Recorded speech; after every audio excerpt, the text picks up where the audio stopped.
नमस्कार, मैं अंजना और आप देख रहे हैं सुधांशु दर्पण। आइए बढ़ते हैं इस वक्त की बड़ी खबर की ओर। महाराष्ट्र झारखंड के चुनाव की तारीखों का जल्द होगा ऐलान, जाने क्या सोच रहा चुनाव आयोग। जम्मू कश्मीर और हरियाणा के विधानसभा चुनाव संपन्न हो चुके हैं। अब चुनाव आयोग बाकी 2 राज्यों में चुनाव कराने की तैयारी कर रहा है। चुनाव आयोग जल्द ही महाराष्ट्र और झारखंड विधानसभा चुनावों की तारीखों का ऐलान करेगा। जानकारी के अनुसार इन राज्यों में विधानसभा के चुनाव नवंबर के दूसरे या तीसरे हफ्ते में होने की संभावना है। त्योहारों को ध्यान में रखकर होगा तारीखों का ऐलान। चुनाव आयोग कई त्योहारों को ध्यान में रखते हुए तारीखों का ऐलान करेगा। दिवाली 29 अक्टूबर से 3 नवंबर तक है। छठ पूजा झारखंड में मनाई जाती है। इस दौरान महाराष्ट्र में काम करने वाले बिहारी मतदाता अपने घर चले जाते हैं। देव दिवाली भी नवंबर में है, इसलिए चुनाव आयोग नवंबर के दूसरे हफ्ते के अंत में चुनाव शुरू कर सकता है। इससे प्रवासी मतदाताओं को त्योहारों के बाद वापस आने का समय मिल जाएगा। कई जगहों पर हो सकते हैं उपचुनाव।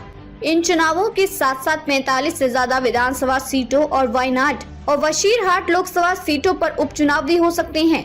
राहुल गांधी ने अमेठी सीट रखने के लिए वायनाड से इस्तीफा दे दिया था, इसलिए वायनाड सीट खाली है। वशीरहाट सीट तृणमूल सांसद शेख नूरुल इस्लाम के निधन के कारण खाली हुई है। कब खत्म हो रहा है दोनों विधानसभाओं का कार्यकाल? महाराष्ट्र विधानसभा का कार्यकाल 26 नवंबर को समाप्त हो रहा है। झारखंड विधानसभा का कार्यकाल 5 जनवरी 2025 को समाप्त होगा। 2019 में झारखंड में 5 चरणों में और महाराष्ट्र में 1 ही चरण में चुनाव हुए थे। चुनाव आयोग ने जम्मू कश्मीर में 6 से 7 चरणों की बजाय 3 चरणों में चुनाव सफलतापूर्वक कराए थे, इसलिए इस बार झारखंड में भी जल्दी चुनाव संपन्न होने की संभावना है। अब बिना किसी कागजात के भी खुलवा पाएंगे डाक विभाग में आप खाता, जानिए डिटेल। अगर आप भी खाता खुलवाना चाहते हैं और आपके पास कागजात नहीं है तो आपके लिए अच्छी खबर है। दरअसल अब बिना कागजात के भी खाता खुलवा सकते हैं। ये खाता आपका पोस्ट ऑफिस में खुलेगा, वो भी बिना किसी पैसे की। आप इस खाते को खुलवा सकते हैं। दरअसल जब इसको लेकर डाक विभाग के जनरल मैनेजर मनोज कुमार से बात की गई तो उन्होंने बताया कि डाक विभाग ग्राहकों का काम आसान कर रही है। अगर आप कोई भी बैंक जाते हैं तो वहां आपको कई तरह के फॉर्म भरने होंगे, वहीं प्रूफ के तौर पर कई तरह के कागजात देने होंगे, लेकिन डाक विभाग में बिना कलम लिए भी आइए तो आपका खाता खुलेगा।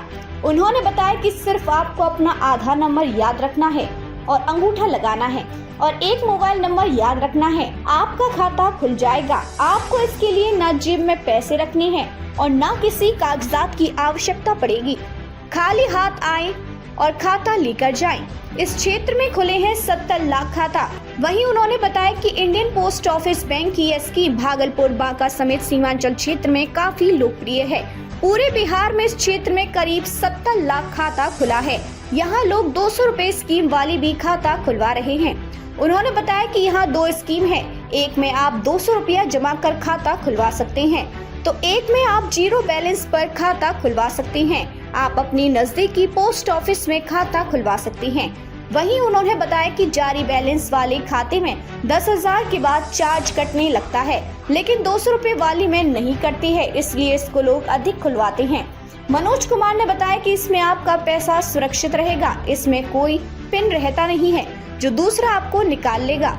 आपका अंगूठा आपके साथ है तो आपका पैसा सुरक्षित है। भारत को धमकी दी तो बड़ा कदम उठाने से नहीं झिझकेंगे। राजनाथ सिंह ने क्यों कही ये बात? रक्षा मंत्री राजनाथ सिंह ने दशहरा के मौके पर कहा कि भारत अपनी सुरक्षा के साथ कोई समझौता नहीं करेगा। उन्होंने कहा कि अगर कोई देश भारत के हितों को नुकसान पहुंचाने की कोशिश करेगा तो भारत कड़ा कदम उठाने से पीछे नहीं हटेगा। राजनाथ सिंह ने ये बातें पश्चिम बंगाल के सुकना सैन्य स्टेशन में आयोजित एक कार्यक्रम में कही। इस दौरान उन्होंने 2,236 करोड़ रुपए की लागत से बने 43 इंफ्रास्ट्रक्चर प्रोजेक्ट्स का उद्घाटन भी किया। हम तभी लड़ते हैं जब। दरअसल शनिवार को रक्षा मंत्री राजनाथ सिंह ने सीमा सड़क संगठन द्वारा बनाए गए 75 इंफ्रास्ट्रक्चर प्रोजेक्ट्स का उद्घाटन किया। इन प्रोजेक्ट्स की कुल लागत 2,236 करोड़ रुपए है। इस मौके पर उन्होंने कहा कि भारत ने कभी भी किसी देश पर नफरत या द्वेष की भावना से हमला नहीं किया है। सिंह ने कहा, हम तभी लड़ते हैं जब कोई हमारा अपमान करता है या हमारी अखंडता और संप्रभुता को नुकसान पहुंचाने की कोशिश करता है।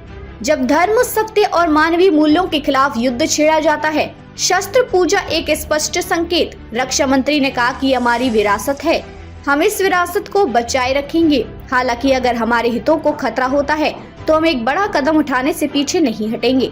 शस्त्र पूजा एक स्पष्ट संकेत है कि जरूरत पड़ने पर हथियारों और उपकरणों का इस्तेमाल पूरी ताकत के साथ किया जाएगा। क्या है बीआरओ के नए प्रोजेक्ट? बीआरओ द्वारा बनाए गए इन 75 प्रोजेक्ट्स में 22 सड़कें, 51 पुल और 2 अन्य प्रोजेक्ट शामिल हैं। इनमें से 19 जम्मू और कश्मीर में, 18 अरुणाचल प्रदेश में, 11 लद्दाख में, 9 उत्तराखंड में, 6 सिक्किम में, 5 हिमाचल प्रदेश में, 2 बंगाल और राजस्थान में और 1 नागालैंड, मिजोरम और अंडमान और निकोबार द्वीप समूह में स्थित है।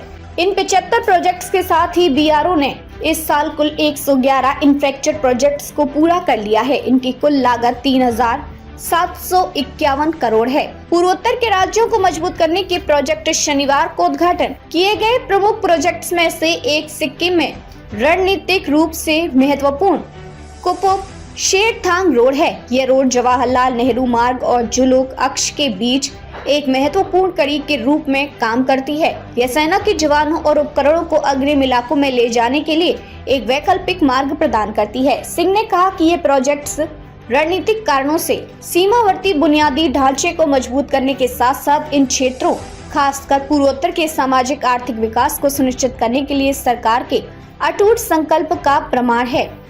उन्होंने कहा कि मोदी सरकार अपने तीसरे कार्यकाल में सीमावर्ती बुनियादी ढांचे को और तेज गति से मजबूत करना चाहती है। सिंह ने 2024 से 2025 के बजट में बीआरओ के लिए 6,500 करोड़ रुपए के आवंटन का जिक्र करते हुए कहा, भारत आने वाले समय में सबसे सुरक्षित और मजबूत देशों में से एक होगा।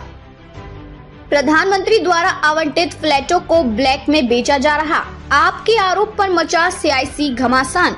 आम आदमी पार्टी ने कहा कि दिल्ली में गरीब झुग्गी निवासियों को झुग्गी के बदले पक्का मकान देने की जो प्रधानमंत्री आवास योजना चलाई जा रही है, इस योजना के तहत झुग्गियों में रहने वाले गरीब लोगों को झुग्गी के बदले पक्का मकान दिया जाता है ताकि वे लोग और उनके बच्चे एक सम्मानजनक जीवन व्यतीत कर सकें और साथ ही साथ दिल्ली की झुग्गियों की संख्या कम की जा सके। आपने कहा कि इसी श्रृंखला में अभी कुछ समय पहले ही प्रधानमंत्री मोदी जी ने खुद कालकाजी में स्थित ऐसे ही फ्लैटों का उद्घाटन किया था जो कि झुग्गी में रहने वाले व्यक्तियों को झुग्गी के बदले मिलने थे। सौरभ भारद्वाज ने की मामले की जांच की मांग। आपने आरोप लगाया कि एक स्टिंग ऑपरेशन में बात साफ हो रही है कि जिन फ्लैटों का उद्घाटन खुद प्रधानमंत्री नरेंद्र मोदी ने झुग्गी में रहने वाले लोगों को आवंटित करने के लिए किया था, उन फ्लैटों को एक बड़े भ्रष्टाचार के तहत ब्लैक में उन लोगों को बेचा जा रहा है जो लोग झुग्गी बस्ती में रहने वाले लोग नहीं है। आप नेता व कैबिनेट मंत्री सौरभ भारद्वाज ने इसकी जांच की मांग की है। दिल्ली सरकार बताएं कितने गरीबों को आवास मिला। सचदेवा। सौरभ भारद्वाज के आरोप पर भाजपा ने प्रतिक्रिया दी है। दिल्ली प्रदेश भाजपा अध्यक्ष वीरेंद्र सचदेवा ने कहा, दिल्ली सचदेवा के मंत्री केंद्रीय एजेंसियों के विरुद्ध भ्रम फैलाने बढ़ाने का काम करते हैं। दिल्ली विकास प्राधिकरण के विरुद्ध भी आवास आवंटन को लेकर झूठे आरोप लगा रहे हैं। इस तरह के भ्रामक आरोप लगाने की जगह मंत्री को बताना चाहिए कि पूर्व की शीला दीक्षित सरकार द्वारा राजीव आवास योजना के अंतर्गत गरीबों के लिए नरेला एवं बवाना में बनाए गए 40,000 फ्लैट का आवंटन अब तक क्यों नहीं किया गया। उन्होंने कहा, दिल्ली शहरी आश्रय सुधार बोर्ड का काम गरीबों को घर उपलब्ध कराना है। दिल्ली सरकार को बताना चाहिए कि पिछले 10 वर्षों में कितने गरीबों को घर दिए गए। दिल्ली में प्रधानमंत्री आवास योजना को लागू नहीं करने का भी कारण बताना चाहिए। झूठ बोल रही आप। डीडीए फ्लैटों को ब्लैक किए जाने के आपके आरोपों पर डीडीए ने कहा कि सौरभ भारद्वाज द्वारा दिए गए बयान और आरोप स्पष्ट रूप से झूठे, बिना किसी आधार के और तथ्यों से रहित हैं। कालकाजी स्लैम पुनर्वास परियोजना में एक भी फ्लैट या आवास किसी भी अयोग्य लाभार्थी को आवंटित नहीं किया गया है। डीडीए ने कहा कि कथित स्टिंग ऑपरेशन में दर्ज एक भी व्यक्ति उनसे दूर दूर तक जुड़ा नहीं है। कथित फर्जी स्टिंग ऑपरेशन में दिखाए गए व्यक्तियों के खिलाफ पहले ही एक पुलिस शिकायत दर्ज की जा चुकी है और वे लोग इस मामले को उसके तार्किक निष्कर्ष तक ले जाएंगे। अब तक के लिए बस इतना ही। फिर मिलते हैं एक ऐसी ही बड़ी खबर के साथ। तब तक के लिए नमस्कार और देखते रहिए सुधांशु दर्पण।